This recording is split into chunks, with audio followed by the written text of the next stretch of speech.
Okay.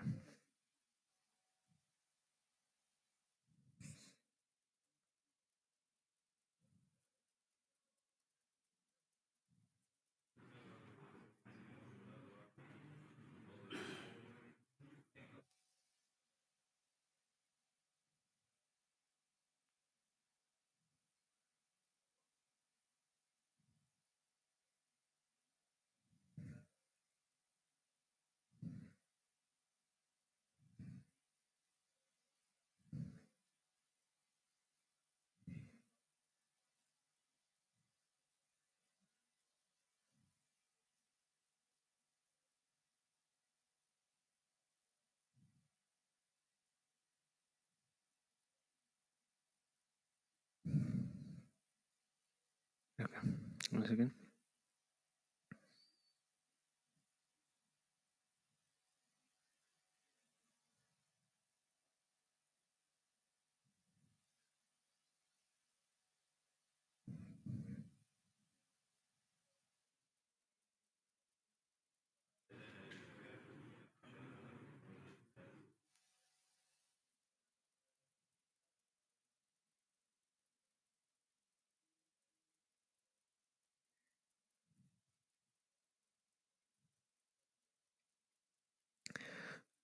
Okay, so then.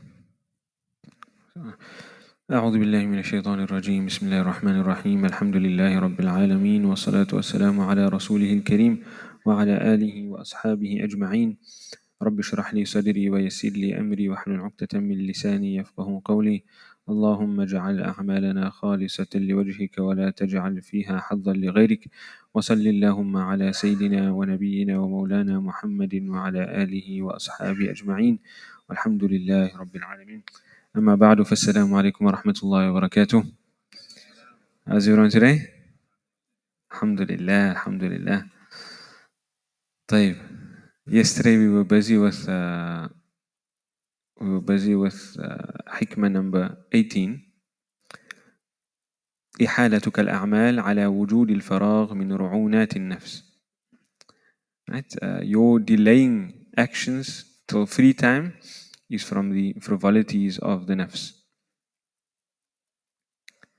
And in our discussion about that, we spoke about different wadha'if, different roles and functions that people have in the society, and how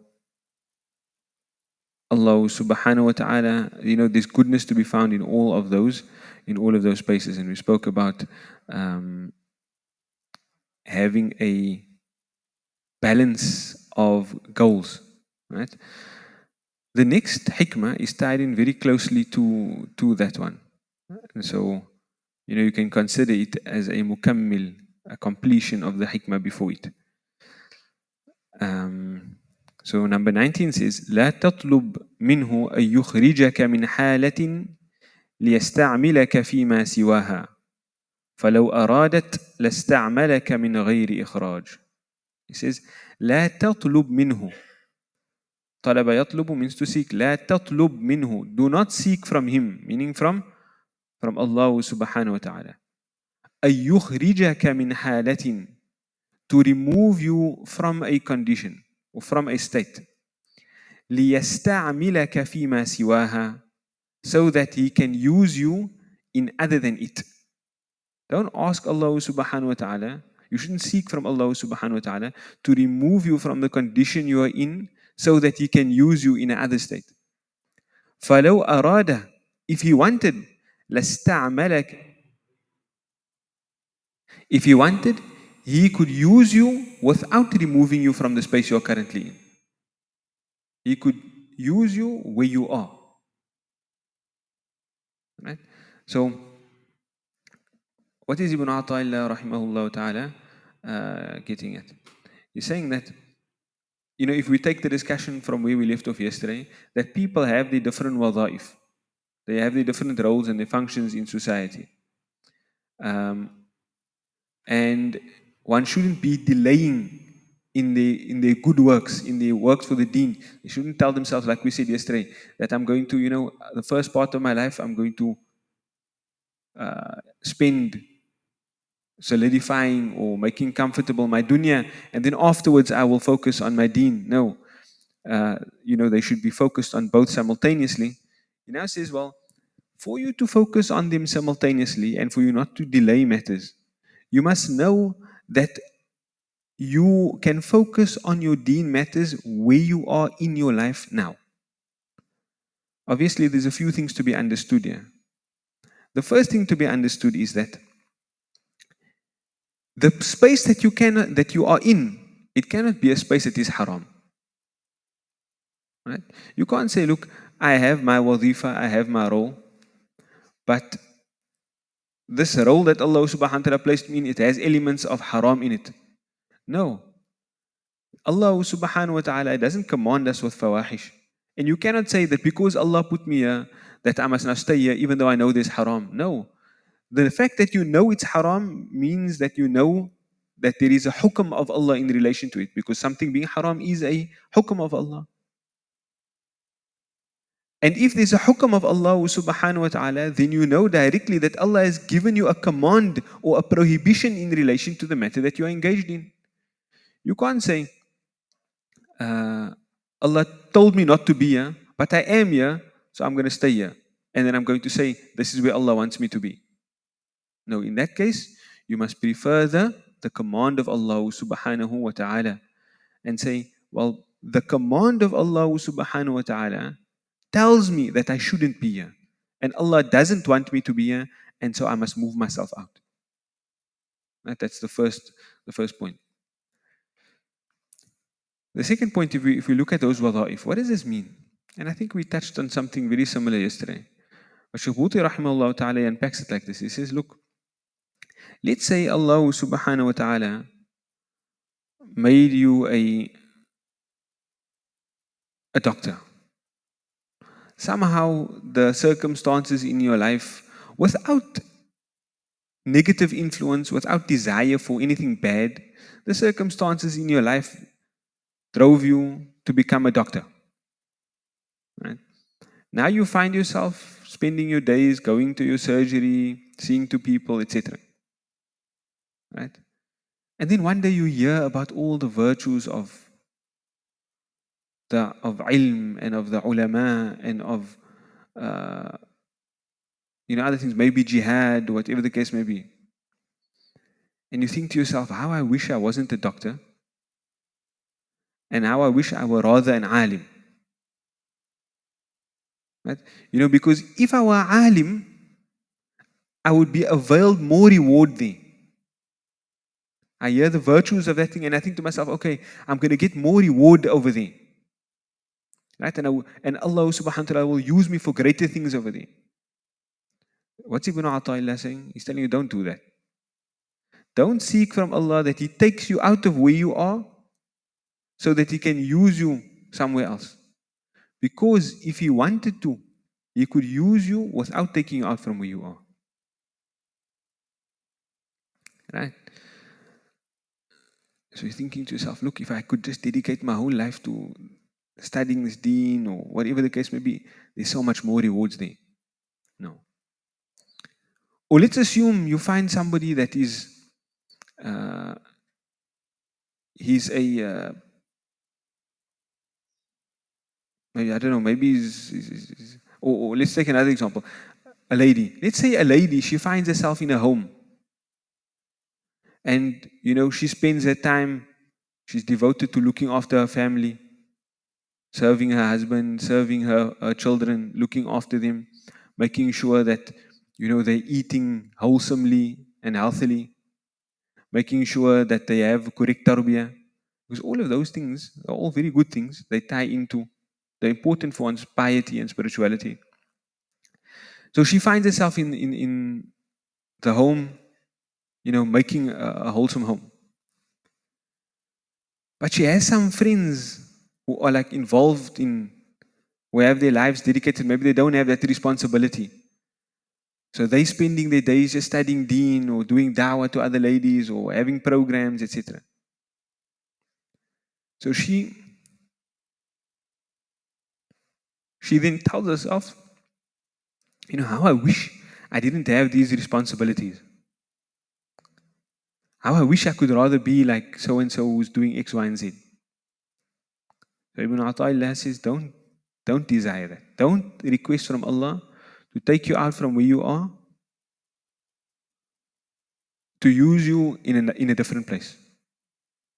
Because if Allah wanted to, He could use you right where you are without removing you from your condition. And the understanding that is being corrected in this is that, why would a person have such a desire?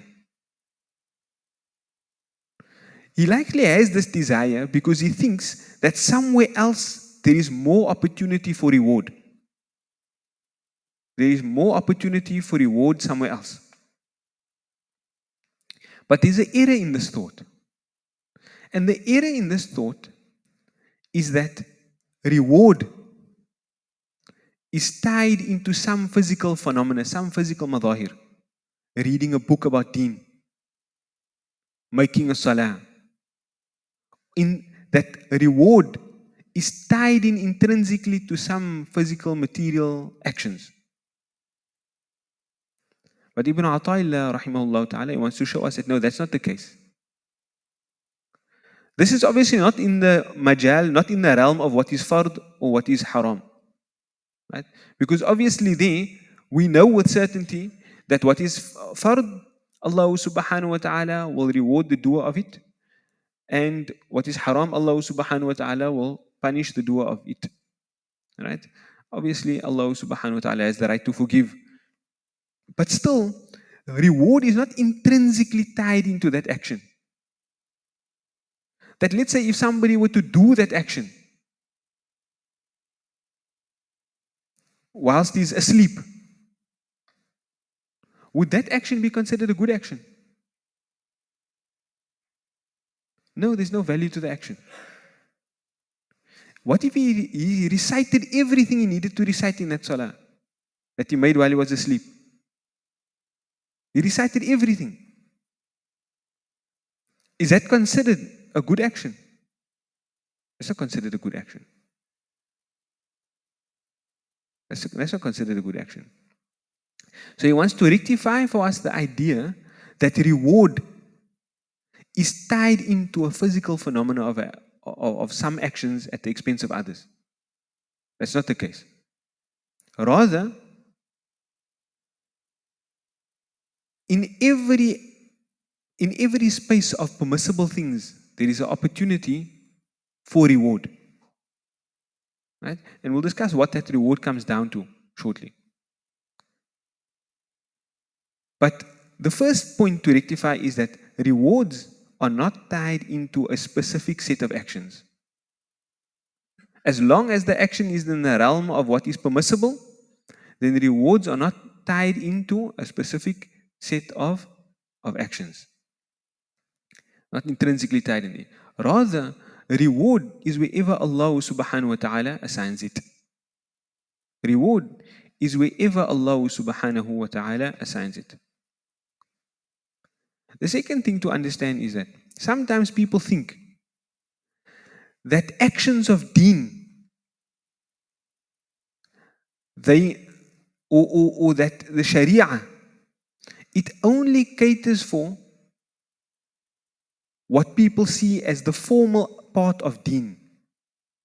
It only looks after the formal part of deen. But that is an incorrect understanding of the sharia.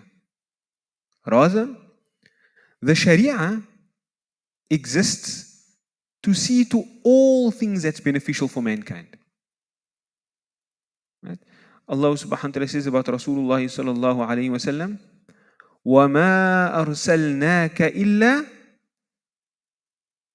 رَحْمَةً لِلْعَالَمِينَ. We have not sent you except as a mercy to mankind. So the Rasul, he can only be a complete mercy if his risala, if his message is entirely mercy. Right? If his message, if his risala, and what is the risala of Rasulullah sallallahu alaihi wasallam? The Quran and the explanation of it. The deen of al-Islam, that's the message of Rasulullah sallallahu alaihi wasallam. So Allah is saying that I have only sent you as a mercy. If you understand that correctly, you will understand that Rasulullah sallallahu alaihi wasallam is not sent with anything that is not a mercy.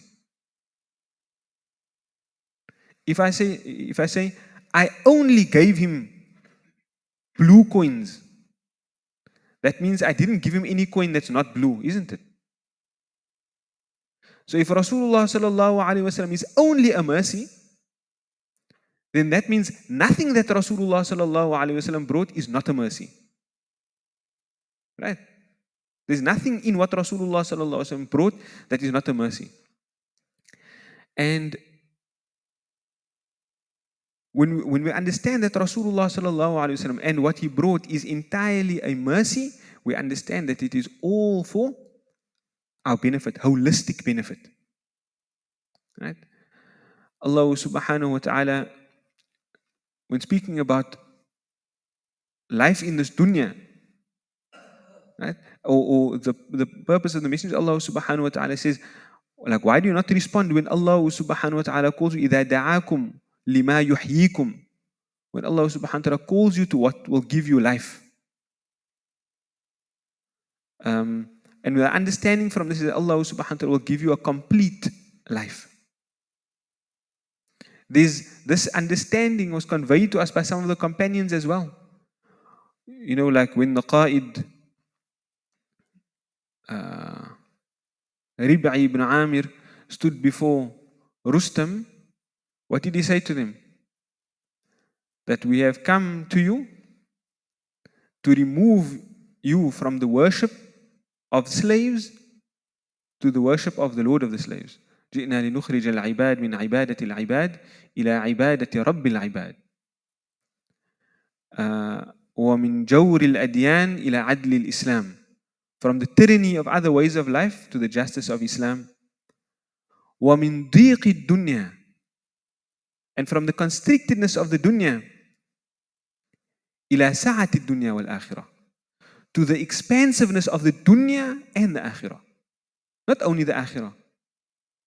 Sometimes we wrongly have the idea that Islam facilitates for you to have a good akhirah at the expense of your dunya. You have to give up dunya. You have to have nothing of the dunya. There has to be distraction in your dunya for you to get the akhirah, to get the good abode of the akhirah. That's not the case. That's not the case. Rather, the understanding that the Sahaba radiallahu ta'ala anhum had, that the Quran teaches us, that Rasulullah sallallahu alayhi wa sallam facilitated in us, is that Islam brings about goodness in every single fathomable way in this dunya and in the akhirah. And there is no path to goodness in this life or the next except through the way brought by Rasulullah sallallahu alayhi wa sallam. Right? So when you understand that Islam caters to all the needs of mankind, and the ulama, they summarize this into what they call the maqasid of the sharia, the higher purposes of the sharia. What do they say? 5. What are those 5? Preservation of deen. 2nd, preservation of life. 3rd, preservation of progeny. 4th, preservation of, before that one, preservation of intellect. Right? 4th, preservation of progeny. 5th, preservation of wealth. Those are like higher order purposes of the Sharia. But every benefit that can accrue to mankind can find itself somewhere under those 5 higher purposes. So safety, in terms of bodily safety, will fall under preservation of life. The facilitation for increasing in wealth will be considered under the preservation of wealth. Or, ensuring that people's lineages are preserved, or that family structure, that will be preserved under preservation of progeny. So you can think of, if you want to, you can shout out the benefit to me. I'll tell you where it fits. Some would say preservation of environment. preservation, and some would consider it separately. Others would say the preservation of environment forms part of preservation of life, or wealth, or a combination of them. Maybe preservation of honor and dignity. Others would say that preservation of dignity also falls under preservation of life. Some would consider it separately.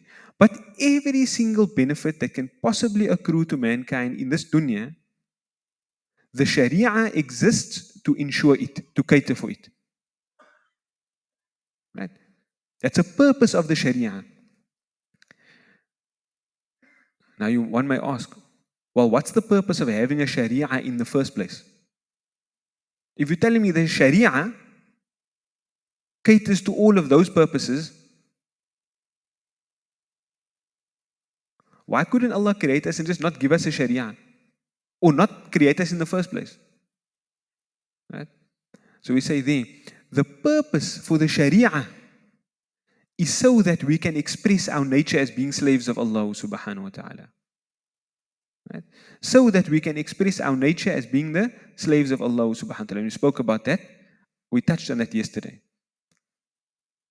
So the main purpose of life in itself is for us to express our nature as being the slaves of Allah subhanahu wa ta'ala. Right?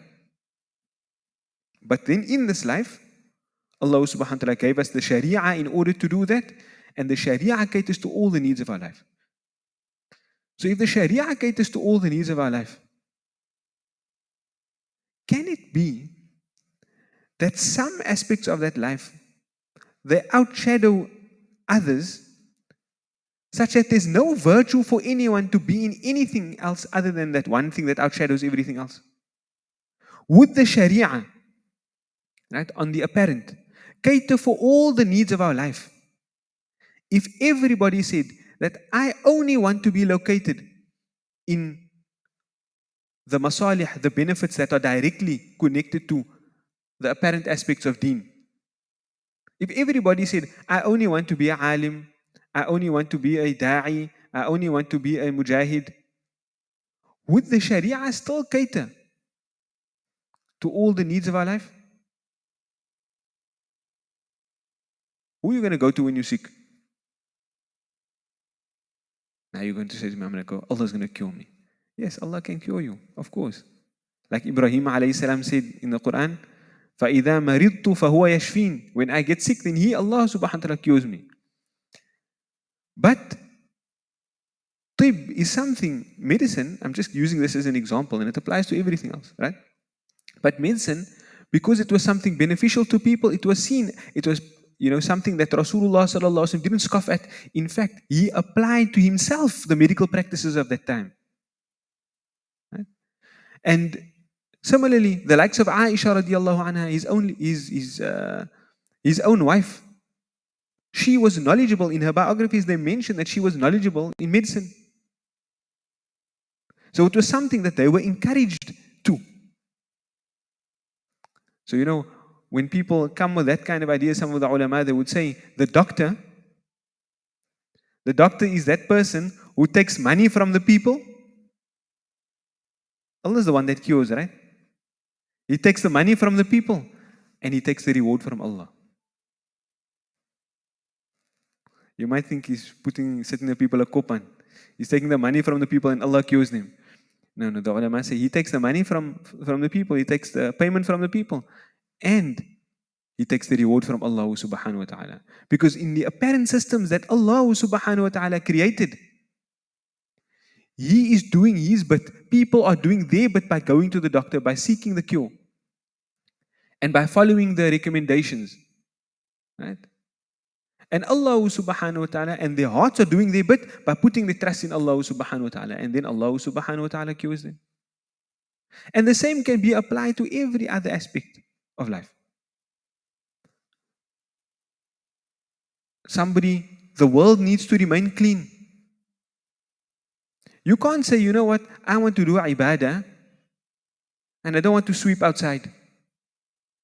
Or the person that is responsible for sweeping and cleaning the place, he says, no man, I don't want to do this. I just want to do ibadah all day. Right? What happens? You have an environment that will become unclean, will become dirty, and cleanliness is half of faith. Right? In fact, on account of some people's wadha'if like that, and you can see in the sunnah of Rasulullah sallallahu alaihi wasallam, where Rasulullah sallallahu alaihi wasallam, by his action, he venerated the roles of people, even though others might have deemed them insignificant. Like the lady who used to clean the masjid. She passed away. And then some of the companions, they prayed her janazah salah and they buried her, and that was it. They didn't make a fuss about it or tell anybody. When Rasulullah sallallahu alaihi wasallam came to hear about it, he sallallahu alaihi wasallam repeated the janazah salah on her specifically. Why? Because he sallallahu alaihi wasallam saw in her role the great value that she put into the society. Right? And you can apply the same to every good function in the world. Right? You can't obviously be facilitating for bad and they say, no, this is the role. But like we said, that role would be haram. So if the role is not haram, it's permissible, and it has some good function in the society, then therein is an avenue for goodness. Not only is there an avenue for goodness, an avenue for fulfilling some of the things that the Sharia takes responsibility for, that the Sharia cares for.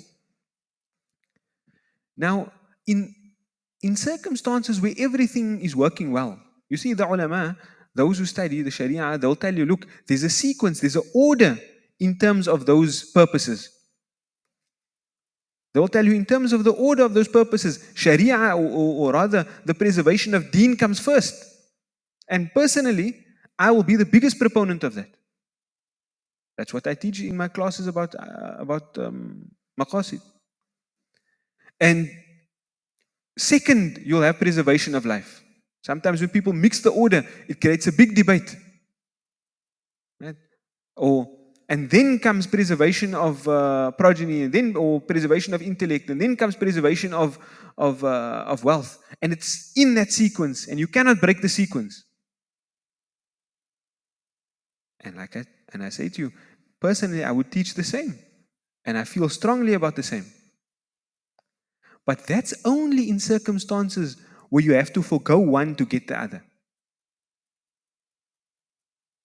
Where, you find yourself in a situation where I have to choose between one or the other. Like, if I don't eat the haram food, I'm going to die. Then I eat the haram food. Or, if I don't fight in jihad, it's going to cause a problem in the deen of people. So now I'm going to go and potentially kill people. Right? There's a loss of life there. But in order to preserve deen. That's only at the time when there's contradiction. When one has to be preferred over the other. But when you're not in a moment where there's contradiction, where one has to be preferred over the other, then the Sharia wants all. The Sharia wants all. Preservation of all of these things. There's only a preference of one over the other when there's a moment of conflict or contradiction. But in general circumstances, when life is going as it should, then the Sharia wants to ensure all of these at all levels. Right? The most basic elements of them, the secondary elements of them, and the tertiary things, the things like just the comforts of life. Sharia wants all of that for you. Right? And when you understand that that is the system that Rasulullah sallallahu alaihi wasallam brought, then you realize if there isn't a pressing need, like for example, there's a jihad that I'm supposed to be part of, that I'm foregoing, because then the ruling in relation to that would be that that's wajib for me. So I have to respond to that. But if it's not that circumstance, I'm acting in the realm of what is permissible, then there is goodness right where I am. And I am fulfilling a fard kifaya right where I am. Obviously, on condition. On condition that I'm fulfilling the purpose of my existence, and that is ubudiyya.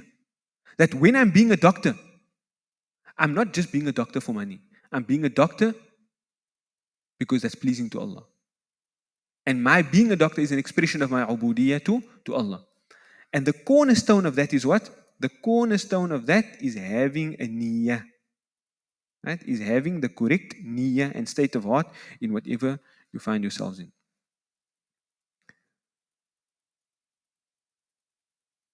Right. طيب. We move on to the next hikmah. Is anything unclear about that one?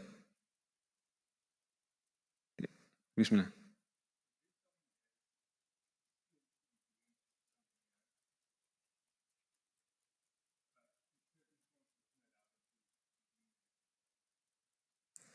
Person has the skills to be doing something, but the circumstance doesn't allow them to be doing that thing. Yes.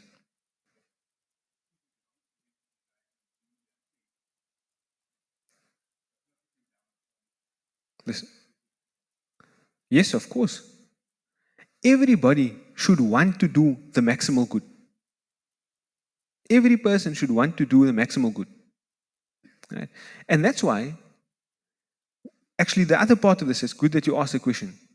The second part of this is if Allah subhanahu wa ta'ala wanted, He could have used you without taking you out of the state that you are in. So what could He use you in?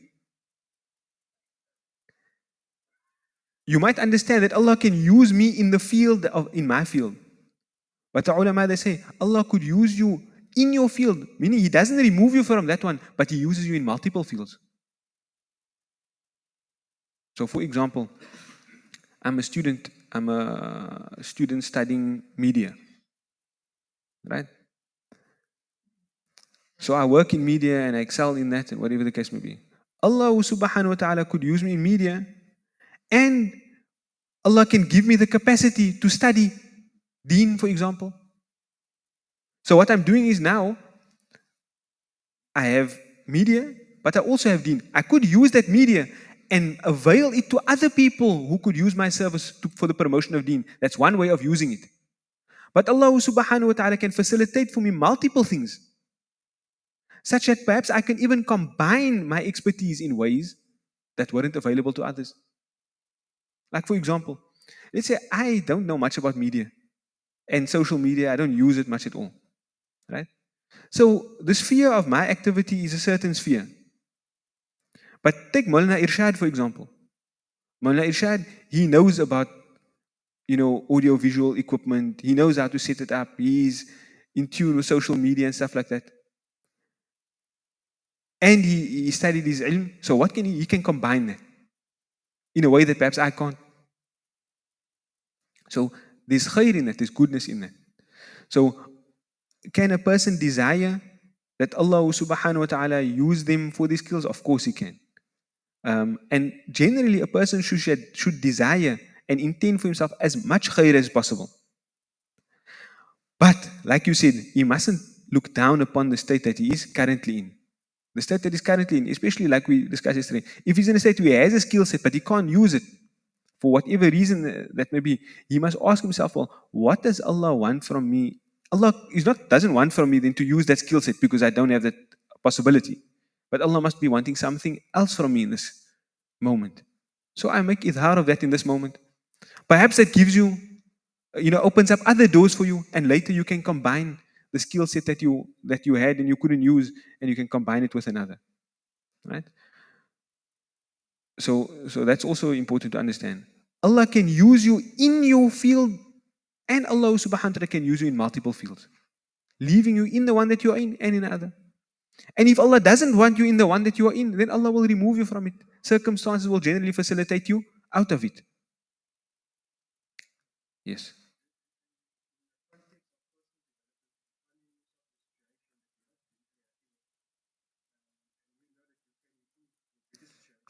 Yes.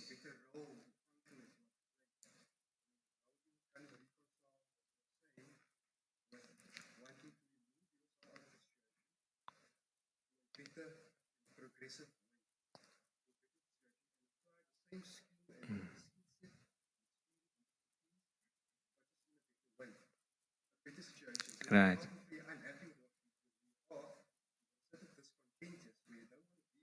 Yeah.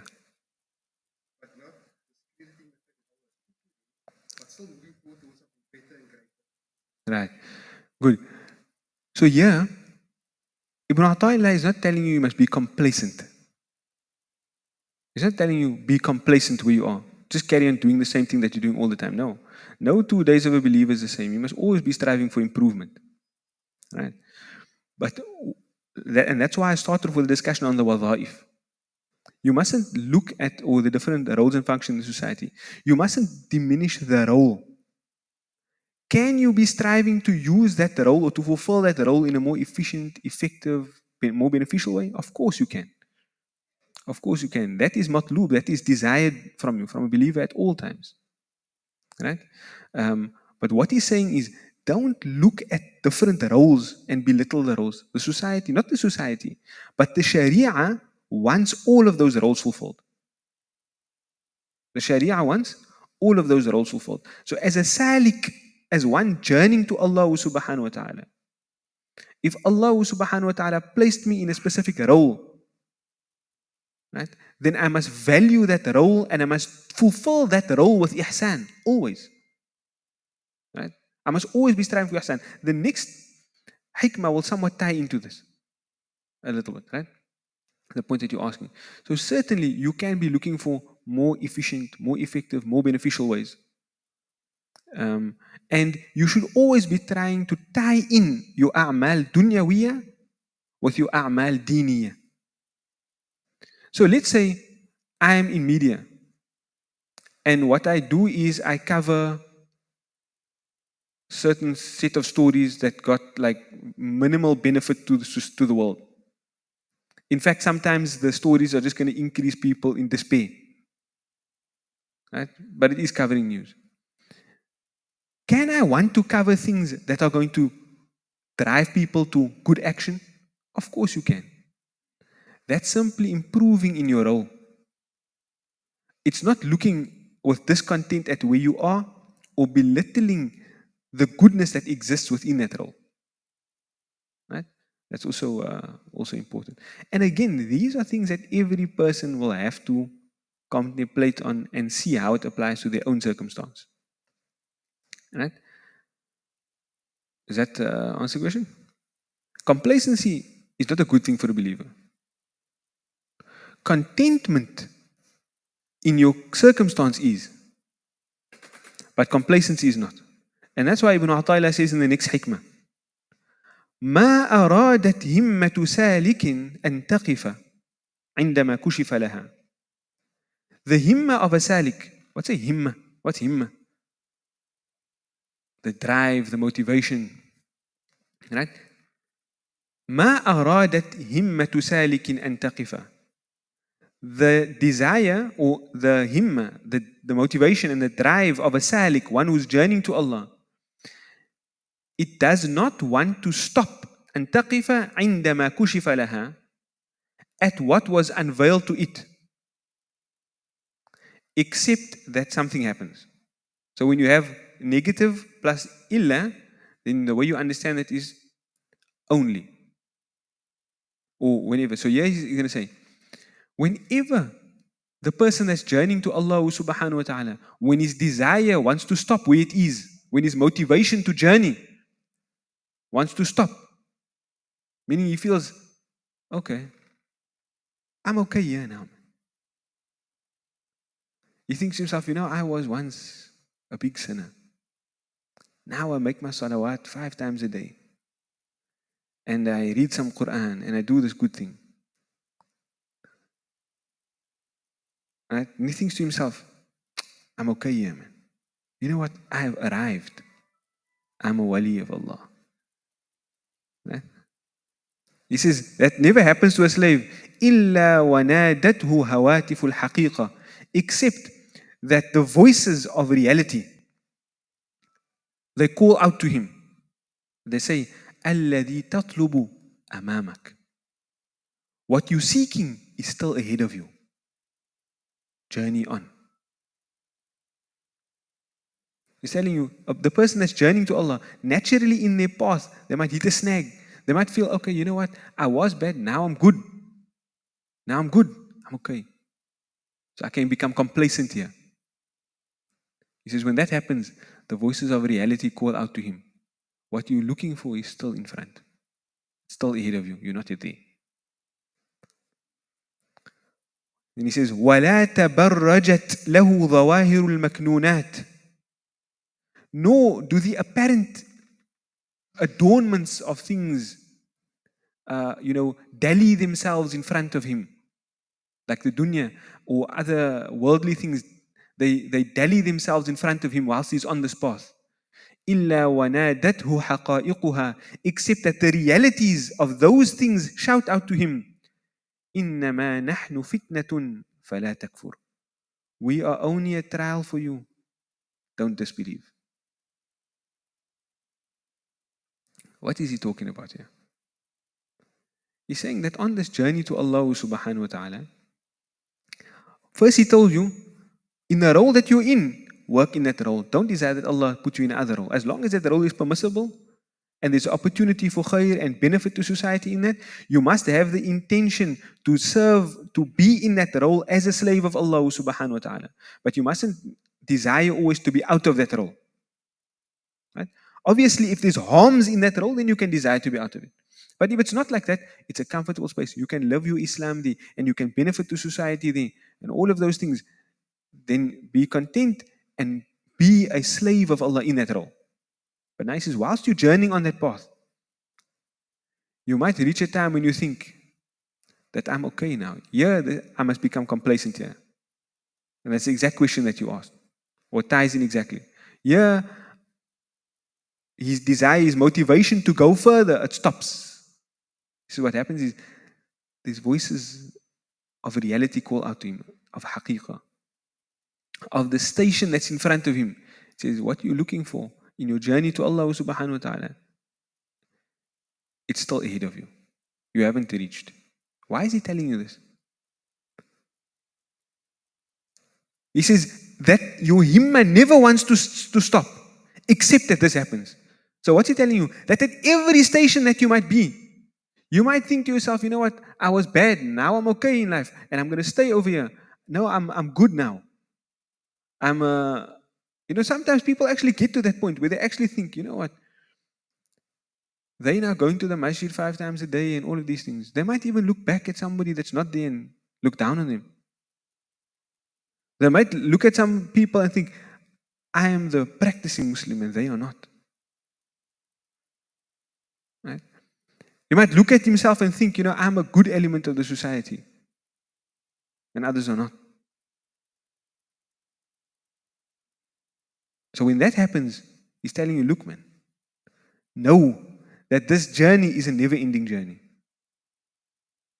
The only time when your himmah can stop is when you're dead. And if you stop and you become complacent thinking that you're okay, then you must know that you're actually maghrur. You must know that you are actually in delusion. Because what that is a manifestation of, that's a manifestation of ujb, of self-amazement. You think a lot of yourself. You don't have to be belittling others. When you're belittling others, that's kibr. But one component of that, the first component of kibr is ujb. When you start to think a lot of yourself, you don't have to be thinking anything about anybody else. Right? And ujb in itself is a sin. I think a lot about myself. Even if I'm not thinking bad about others. If I'm thinking bad about others in addition to that, then that's kibr. Looking down upon other people, that's kibr. Right? So I'm just like amazed with myself. I'm happy with myself. I'm like complacent with myself. He says that whenever that happens, then the haqiqah calls out to him and tells him, no man, you haven't arrived yet. And if he thinks he has arrived, then he has fallen into the pit of ujb. And he's in fact in a worse state than he was before. He's in fact in a worse state than he was before he got to where he is. You see, because perhaps when the person delayed his salah beyond its time, right? The person did something apparently bad and he regretted it and then he made tawbah for it and and he knows that what he's doing is wrong. He's always pulled back. But when the person lets ujub settle in, then he doesn't have a sin of the apparent. He has a sin, his heart, it's indicated to the fact that his heart is corrupt. And that, the sins of the heart, they are far worse than the sins of the limbs. Right? They are far worse than the sins of the limbs. So may Allah subhanahu wa ta'ala never let us fall into that pit of self-amazement and complacency on account of that. Ameen ya Rabb. Right? So he's telling you what? And yeah, this lesson is taught to us by Rasulullah sallallahu alayhi wa sallam. Could Rasulullah sallallahu alayhi wa sallam sin? According to the ulama of Aqidah, Rasulullah sallallahu alayhi wa sallam, it is not possible for him to sin. He's ma'soom. Right? Not possible for Rasulullah sallallahu alayhi wa sallam to sin. But Rasulullah sallallahu alayhi wa sallam would say that he would seek forgiveness from Allah subhanahu wa ta'ala in a day more than 100 times. He would seek forgiveness from Allah subhanahu wa ta'ala in a day more than 100 times. So if Rasulullah sallallahu alayhi wa sallam would do that, then what about you and I? What about a normal salik? How can he think that I'm okay to stop here? How can he think that he's okay to stop here? If Rasulullah sallallahu alayhi wa sallam wasn't stopping there, he would pray till his feet would swell up and crack, and he would say, what? أَفَلَا أَكُونَ عَبْدًا شَكُورًا? Should I not be a grateful slave? You know, in fact, when Rasulullah sallallahu alayhi wa sallam mentioned about the fact that he would make istighfar more than 100 times, he would say, إِنَّهُ لَيُغَانُ عَلَى قَلْبِي. So what does that mean? The ulama say that, you see, Rasulullah sallallahu alayhi wa sallam, he was in a constant trajectory of going nearer to Allah subhanahu wa ta'ala, of journeying closer to Allah subhanahu wa ta'ala. He did not stop in that way. Right? And so every day, Rasulullah sallallahu alayhi wa sallam, at every moment, he would be closer to Allah subhanahu wa ta'ala than he was before. And that's what I said when I mean, no 2 days of a believer is the same. You should be constantly striving for improvement. And the first aspect of improvement in your life is your relationship with Allah subhanahu wa ta'ala. So when one journeys like that, and he journeys closer to Allah subhanahu wa ta'ala, even if the day before he was close to Allah subhanahu wa ta'ala, when he looks back on that day, it looks like he was one step more distant. Isn't it? If he's going closer, and he looks back, then the moment before that he was one step more distant, isn't it? So he looks back on that state and thinks that that state was a bad state. And it's deserving of istighfar. Even though in relation to, let's say, one of us are looking at the state of Rasulullah sallallahu alayhi wa sallam, then even the lowest state of Rasulullah sallallahu alayhi wa sallam is better than the best state we can imagine. Right? That he sallallahu alayhi wa sallam wa khayru khalqi kullihim, he is the best of Allah subhanahu wa ta'ala's creation bar none.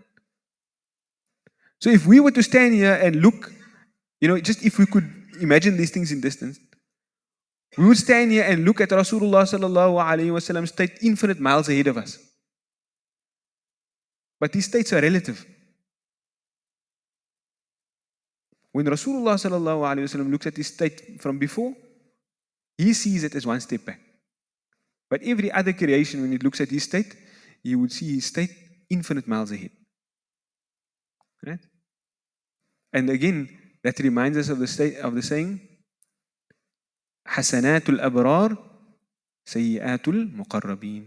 The good deeds of the pious are the sins of those who are extremely close to Allah, the ones who are drawn near to Allah subhanahu wa ta'ala. So Ibn Ata'illah rahimahullah ta'ala is telling us this hikmah to tell us, don't ever become complacent. Don't ever think you've arrived. Don't think now I'm the wali of Allah subhanahu wa ta'ala. Right? They say, in fact, there are states in that journey to Allah. A person may attain a state of fana, a state where he is, whenever he sees things, then he sees Allah subhanahu wa ta'ala with those things. Like, it reminds him of Allah subhanahu wa ta'ala, or he looks at it as a product of Allah subhanahu wa ta'ala's creation. He says this person, he's only reached the first stage of immersion in the existence of Allah. Because he's immersed in the actions of Allah. He's immersed in the actions of Allah. Because all of these things they are khalq of Allah, they are creations of Allah, they are actions of Allah subhanahu wa ta'ala. So he's immersed in the actions of Allah. So he says when he's in that state, the next state, which is immersion or fana, in the qualities of Allah subhanahu wa ta'ala, they shout out to him, Alladhi tatlub amamak. What you're looking for is still in front. It's still ahead of you. And then he can, then he might journey on if he strives and he doesn't become complacent and he recognizes and he sees his own weakness and his shortcomings and the fact that he's not where he needs to be. Then doors open up in his relationship to Allah subhanahu wa ta'ala that he didn't even know exist before. Right? And then he attains fana in the sifat of Allah subhanahu wa ta'ala. And don't ask me what that is like. And then, when he's there, if he doesn't become maghrur, he doesn't become deceived with that state that he's in, and he continues to strive and act according to the sharia of Allah subhanahu wa ta'ala, seeking nearness to Allah, then he gets fana in the that of Allah subhanahu wa ta'ala. He becomes immersed in the being of Allah subhanahu wa ta'ala. And then the ulama say beyond that, if he journeys further, then he arrives at a state that's called fana fil fana. Like a state of self-destruction in that form of destruction. In absence from everything, he's absent from the fact that he's absent from everything. And he reaches a state that is called baqa. And in this baqa, the ulama, they say that what opens up to him is ilmul ghaib, exemplified in what Allah subhanahu wa ta'ala said to Rasulullah sallallahu alayhi wa sallam, وَقُلْ رَبِّ زِدْنِي عِلْمًا, and say, oh my Lord, increase me in knowledge. Right? And that's exemplified in some of the statements of Rasulullah sallallahu alayhi wa sallam, when he would praise Allah subhanahu wa ta'ala and he would say, لَا أُحْصِي ثَنَاءً عَلَيْكَ أَنْتَ كَمَا أَثْنَيْتَ عَلَى نَفْسِكَ. I cannot encompass you in praise of Allah. You are as you have praised yourself. We only read about this stuff and tell you about it. But there are people that experience these states with Allah subhanahu wa ta'ala. What's important for us to know is, wherever we are, know that you're not there. Because the moment you think you're there, you open up a very big door to shaitan. And that's not a door to your external sins or external actions. That's a door right to your heart. And that door is ujb. So don't ever find yourself there. Let yourself not deceive you, and don't let the dunya around you deceive you as well.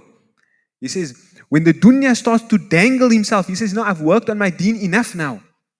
You see, maybe this person, he wasn't like the other one. He didn't say, I'm going to focus on my deen, on my dunya now, and then I'm going to leave my deen for later. Maybe he focused on his deen, but he focused on his deen to a point. And now he thinks to himself, look, now I'm okay. Now I can focus on my dunya exclusively. And the dunya dangles itself in front of him. Ibn Ata'illah says, in reality, that's only the outside of the dunya. Right? That's only the outside of the dunya. But the inside of the dunya is shouting out to you, إِنَّمَا نَحْنُ فِتْنَةٌ فَلَا تَكْفُرْ. We are only a test for you. Don't fail. Don't disbelieve. What disbelief is this? This is not necessarily the asl of kufr. We're not saying the person is now going to become a kafir. But don't show ingratitude for the state that you're in. Use that state to please Allah subhanahu wa ta'ala. And if you use that state to please Allah subhanahu wa ta'ala, that takes you to the next state. And it's a never-ending journey. Right? Because even the best of awliya, like, look, oftentimes ordinary people, they get maghrur by this, they get deceived by this, thinking that they're good now. But even the best of awliya, they cannot reach the state of Rasulullah sallallahu alaihi wasallam. They cannot reach the states of the Anbiya. And all of the Anbiya, they cannot reach the state of Rasulullah sallallahu alaihi wasallam. And Rasulullah sallallahu alaihi wasallam was in constant states of nearness to Allah subhanahu wa ta'ala. So how can we ever think that we can stop now, we can become complacent? So he's telling you, in these hikam that he mentioned here, if I were to summarize it, I would say he's telling you, listen, don't worry where you are right now in your circumstance. Be happy with that circumstance, whether it be deen or dunya. Right? But then he's telling you, don't delay using your circumstance for your deen. Don't think you have to get out of the dunya phase to get into the deen work phase. No. Don't delay like that. Whilst you are where you are, use your deen phase and your dunya phase must be one. And that's your whole life. Right? And then he's telling you, even if you see that you are combining between your deen and your dunya phase, don't think you've arrived. Now you must know that you must strive constantly for ihsan in that. And it's a never-ending journey. Sometimes what happens is, some people, they get maghrur in different ways like this. Maybe you find somebody, he starts to see like amazing things happen in his life. He starts to see, you know what, man, I had a need. And all of a sudden, Allah opened up that need for me. Yes, I'm living my life generally piously. Allah gives him what we call a ma'una. He's living a general good life. And now he sees, look, I had a need and all of a sudden somebody came and helped me. Or something miraculous seemed to happen in my life. Now he thinks to himself, oh, I must be pious, man. Right? Or, you know what, Allah helps me like this, man. Oh. And sometimes that becomes even transitive. So he sees that in his life, then he starts to dupe other people with that also. Like maybe he has karamat. And then he uses that karamat to make other people subject to him. Because he can do this karamat, now other people start saying, wow, this guy can do karamat. I have to listen to everything he says. Right? And sometimes it even takes them away from the Sharia. Such that people start claiming that special rules apply to them. They don't have to act in accordance with the Sharia. Right? When you see these things, these are signs of not true tasawwuf. Because truly, the person of tasawwuf, he is always bound by the Sharia. There is nobody can reach even the lowest state of Rasulullah sallallahu alaihi wasallam, and even Rasulullah sallallahu alaihi wasallam, not even Rasulullah sallallahu alaihi wasallam was an embodiment of the Sharia. He was the living Sharia. Right? So, like the Sharia applied to him sallallahu alaihi wasallam, the Sharia applies to everybody else. So, we should not be duped within ourselves to ever think that now I'm good enough, now I'm beyond something or anything like that. No. Rather, other people might recognize in a person, yes, karamat, we believe in the karamat of the awliya. But the karamat of the awliya, they do not delude the awliya themselves. The karamat of the awliya, they do not delude them. In fact, oftentimes you'll find that the awliya, they veil their karamat. Right? Such that people don't become deceived by it. And when Allah subhanahu wa ta'ala wants it to be apparent, then it is made apparent. But the awliya, they do not see that Allah subhanahu wa ta'ala has caused the karama to come in my hands.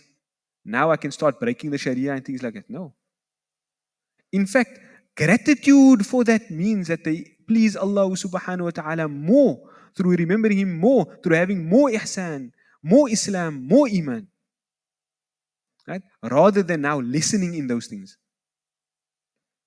So, may Allah subhanahu wa ta'ala allow us to, perceive those who in reality have achieved these things and who are journeying closer and closer to Allah subhanahu wa ta'ala, such that we can benefit from them as well. But the lesson is, it should never be only deen, only dunya. It's always both. It's always both. Unless Allah subhanahu wa ta'ala has placed you in a circumstance where it's only deen, in a circumstance of tajreed. Right? Then you find yourself in that state of tajreed, then it's deen only. But it's never dunya only.